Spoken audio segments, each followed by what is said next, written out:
ನಿಮ್ಮ ಹಳೆ ಒಡವೆನ ಅಧಿಕ ಬೆಲೆಗೆ ಮಾರಬೇಕೆ?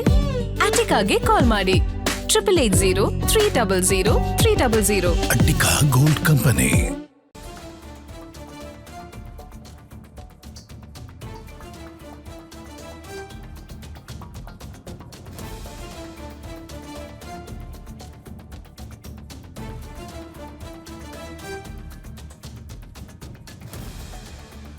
ಮಾಹಿತಿ ನೀಡ್ತಾರೆ political bureau head Maruti Pavagada. S Maruti, ಜನಸಾಮಾನ್ಯರ ಸಚಿವರಾಗಿದ್ರು, ಸಾಕಷ್ಟು ಜನರಿಗೆ ಜೊತೆ ನಿಕಟ ಪ್ರೀತಿ ಬಾಂಧವ್ಯವನ್ನು ಹೊಂದಿದ್ರು. ಇನ್ನು ಜನರ ಕಷ್ಟ ಅಂತ ಬಂದಾಗ ಸಾಕಷ್ಟು ಸ್ಪಂದನೆ ಮಾಡ್ತಾ ಇದ್ರು. ಇಂತಹ ರಾಜಕಾರಣಿಯನ್ನ ಇವತ್ತು ಕಳ್ಕೊಂಡಿದ್ದೀವಿ. ಸೊ ಏನು ಅವರ ರಾಜಕೀಯ ಹಿನ್ನೆಲೆ ಬಗ್ಗೆ ಹೇಳೋದಾದ್ರೆ, ಅವ್ರ ಬಗ್ಗೆ ಹೇಳೋದಾದ್ರೆ? ತಿಪ್ಟೂರು ನಾಗೇಶ್ ಅಂತಾನೆ ಬಹಳಷ್ಟು ಹೆಸರನ್ನು ಪಡ್ಕೊಂಡಿದ್ದಂಥವ್ರು. ಮೊದಲನೇದಾಗಿ ವಿದ್ಯಾರ್ಥಿ ಸಂಘಟನೆಯಿಂದ ಬಂದಂತಹ ಹಲವು ನಾಯಕರುಗಳ ಪೈಕಿ, ಅದರಲ್ಲೂ ತುಮಕೂರು ಭಾಗದಿಂದ ಬಂದಂತಹ ಹಲವು ನಾಯಕರುಗಳ ಪೈಕಿ ಇವರು ಕೂಡ ಒಬ್ರು. 2008 ಮತ್ತು 2018 2 ಬಾರಿ ತಿಪ್ಟೂರು ವಿಧಾನಸಭಾ ಕ್ಷೇತ್ರವನ್ನ ಸ್ಪರ್ಧೆ ಮಾಡಿ ಅಲ್ಲಿಂದ ಗೆದ್ಕೊಂಡು ಬಂದು ಶಾಸಕರು ಆದ್ರೂ. ಅದೇ ರೀತಿ 2018 ಸರ್ಕಾರದಲ್ಲಿ, ಯಡಿಯೂರಪ್ಪ ನೇತೃತ್ವದ ಸರ್ಕಾರದಲ್ಲಿ ಇವ್ರಿಗೆ ಶಿಕ್ಷಣ ಸಚಿವರಾಗಿ ಕೆಲಸ ಮಾಡುವಂತ ಒಂದು ಅವಕಾಶಗಳು ಕೂಡ ಸಿಕ್ಕಿದ್ವು. ಜೊತೆಗೆ 24 ಗಂಟೆನೂ ಕೂಡ RSS ಸಂಘದ ಜೊತೆ ಬಹಳಷ್ಟು ನಿಕಟವಾದಂತ ಒಂದು ಸಂಪರ್ಕ ಇತ್ತು. ಸಂಘದಿಂದಲೇ ನಾವೆಲ್ಲ ಬಂದಿರೋದು ಅನ್ನುವಂಥದ್ದನ್ನು ಕೂಡ ನಾಗೇಶ್ ಅವರು ಪದೇ ಪದೇ ಹೇಳುವಂತಹ ಕೆಲಸಗಳು ಆಗ್ತಾ ಇದ್ವು.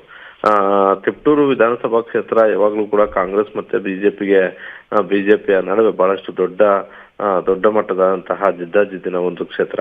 2 ಬಾರಿ ಅದೇ ಕ್ಷೇತ್ರದಿಂದ BC ನಾಗೇಶ್ ಅವರು ಗೆದ್ದರೆ, 2 ಬಾರಿ ಹೀಗೆ ಇರುವಂತಹ ಷಡಾಕ್ಷರಿ ಅವರು ಕಾಂಗ್ರೆಸ್ ಇಂದ ಗೆದ್ದಿದ್ದಾರೆ. ಇಬ್ಬರ ನಡುವೆ ಬಹಳಷ್ಟು ಪೈಪೋಟಿ ಇದ್ದಂತ ಒಂದು ಕ್ಷೇತ್ರ. ಆ ಕ್ಷೇತ್ರದಲ್ಲಿ ಬಹಳಷ್ಟು ಜನಸಂಪರ್ಕ ತುಂಬಾ ಚೆನ್ನಾಗಿತ್ತು. ಜೊತೆಗೆ ಜಿಲ್ಲೆ ಅಭಿವೃದ್ಧಿ ವಿಚಾರಗಳಾಗಿರ್ಬೋದು, ಯಾವುದೇ ವಿಚಾರಗಳನ್ನು ತೆಗೆದುಕೊಂಡಾಗ BC ನಾಗೇಶ್ ಅವರ ಒಂದು ರಾಜಕೀಯ ಎಲ್ಲರೂ ಕೂಡ ಮೆಲುಕಾಗಬೇಕಾಗುತ್ತೆ. 224 ಶಾಸಕರು ಇರುವ ರೀತಿಯಲ್ಲಿ ಅವರು ಕೂಡ ಒಬ್ಬ ಶಾಸಕರು, ಅದ್ರ ಜೊತೆಗೆ ಒಬ್ಬ ಸಜ್ಜನ ರಾಜಕಾರಣಿ. ರಾಜಕೀಯದಲ್ಲಿ ಇದ್ರೂ ಕೂಡ ಯಾವುದೇ ಆರೋಪಗಳಿಲ್ಲದೆ ಯಾವುದೇ ಇಲಾಖೆ ನಡೆಸುವಂತ ಒಂದು ಸಂದರ್ಭ ಆಗಿರ್ಬೋದು, ಜನಸಾಮಾನ್ಯರಿಗೆ ಯಾವ ರೀತಿಯಾಗಿ ಹತ್ತಿರ ಆಗ್ಬೇಕು, ಸಿದ್ಧಾಂತದ ವಿಚಾರಗಳು ಬಂದಾಗ ಯಾವ ರೀತಿಯಾಗಿ ನಮ್ಮ ಸಿದ್ಧಾಂತಕ್ಕೆ ತಕ್ಕಂತೆ ನಾವು ಇರಬೇಕು, ಎಲ್ಲಾ ವಿಚಾರದಲ್ಲೂ ಕೂಡ ಬಹಳಷ್ಟು ಕ್ಲಾರಿಟಿ ಇದ್ದಂತಹ ಒಬ್ಬ ರಾಜಕಾರಣಿ. ಹೀಗಾಗಿ ತುಮಕೂರು ಜಿಲ್ಲೆಗಷ್ಟೇ ಅಲ್ಲದೆ ಇಡೀ ರಾಜ್ಯಾದ್ಯಂತ BC ನಾಗೇಶ್ ಅವರ ಒಂದು ಪರಿಚಯ ಶಿಕ್ಷಣ ಸಚಿವರಾದ ಬಳಿಕ ಹೆಚ್ಚಾಗಿ ಆಗಿತ್ತು. ಶಿಕ್ಷಣ ಸಚಿವ ಅಂದಾಗ ಸಹಜವಾಗಿ ಪಠ್ಯಕ್ರಮ ಬದಲಾವಣೆ ವಿಚಾರಕ್ಕಾಗಿರ್ಬೋದು, ಮಗದೊಂದು ಎಲ್ಲರೂ ಕೂಡ ಚರ್ಚೆಗೆ ಬಂದೇ ಬರ್ತಾರೆ. BC ನಾಗೇಶ್ ಅವರು ಕೂಡ ಒಮ್ಮೆ ಅದೇ ರೀತಿ ಚರ್ಚೆಗೆ ಬಂದಿದ್ರು. ಆದ್ರೆ ತಮ್ಮ ಸಿದ್ಧಾಂತ ಮತ್ತೆ ತಮ್ಮ ನಿರ್ಧಾರ ಏನಿತ್ತು, ಆ ನಿರ್ಧಾರವನ್ನ ಬೇರೆ ಯಾರೇ ಸೂಚಿಸಿದ್ರು ಕೂಡ ಆ ನಿರ್ಧಾರದಿಂದ ಹೊರಗಡೆಗೆ ಬರ್ಲಿಲ್ಲ. ಆ ನಿರ್ಧಾರಕ್ಕೆ ತಕ್ಕಂತೆ ಕೆಲಸವನ್ನ ಮಾಡಿದ್ರು. ಆ ಇಲಾಖೆಯಲ್ಲೂ ಕೂಡ ಯಶಸ್ವಿ ಅನ್ನಿಸ್ಕೊಂಡ್ರು. ಇದಕ್ಕೂ ಮೊದಲು ಅವರು ಒಂದು ರೈತಾಪಿ ಕುಟುಂಬದಿಂದ ಬಂದಂತವರು.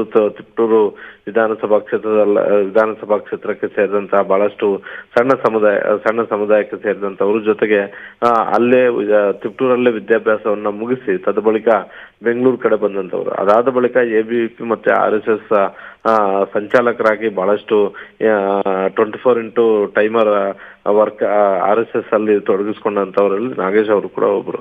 ಅದಾದ ಬಳಿಕವೇ ತಿಪ್ಟೂರು ವಿಧಾನಸಭಾ ಕ್ಷೇತ್ರ ಚುನಾವಣೆಯಲ್ಲಿ ಬಹಳಷ್ಟು ಆಸಕ್ತಿಯನ್ನ ವಹಿಸಿ ಸಂಘವೂ ಕೂಡ ಸಪೋರ್ಟ್ ಮಾಡ್ತು. ಅದೇ ರೀತಿ ಬಿಜೆಪಿನೂ ಕೂಡ ಅವ್ರಿಗೆ ಗುರುತಿಸಿ ಅವಕಾಶಗಳನ್ನ ಕೊಡುವಂತ ಒಂದು ಕೆಲಸವನ್ನ ಮಾಡ್ತು. ಒಟ್ಟಾರೆ ಇದೆಲ್ಲವನ್ನು ಕೂಡ ನೋಡಿದಾಗ BC ನಾಗೇಶ್ ಒಬ್ಬ ಸರಳ ಸಜ್ಜನಿಕೆಯ ರಾಜಕಾರಣಿ ಅನ್ನೋದ್ರಲ್ಲಿ ಎರಡು ಮಾತಿಲ್ಲ. ಜೊತೆಗೆ ಯಾವತ್ತೂ ಕೂಡ ಅವರ ರಾಜಕೀಯ ಜೀವನದಲ್ಲಾಗಿರ್ಬೋದು, ಅವರು ಬೇರೆ ಯಾವುದೇ ವಿಚಾರಗಳಲ್ಲಾಗಿರ್ಬೋದು, ಏನೋ ಆಗೋಯ್ತು ಅನ್ನುವಂತ ಒಂದು ರೀತಿಯಲ್ಲಿ ಯಾವತ್ತೂ ನಡ್ಕೊಂಡಂತವ್ರು ಕೂಡ ಅಲ್ಲ.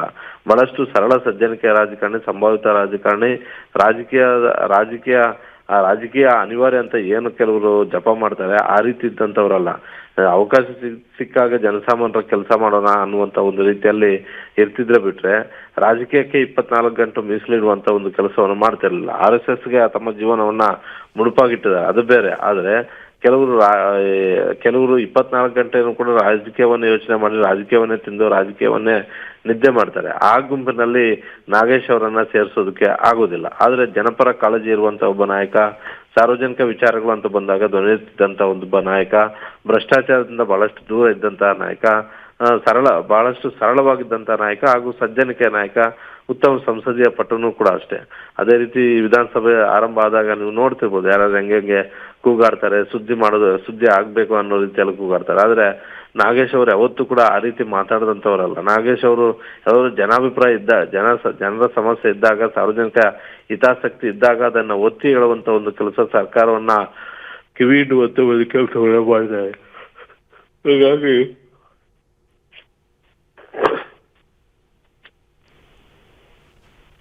ಓಕೆ, ಥ್ಯಾಂಕ್ ಯು ನಿಮ್ಮೆಲ್ಲ ಮಾಹಿತಿಗೆ. ಎಸ್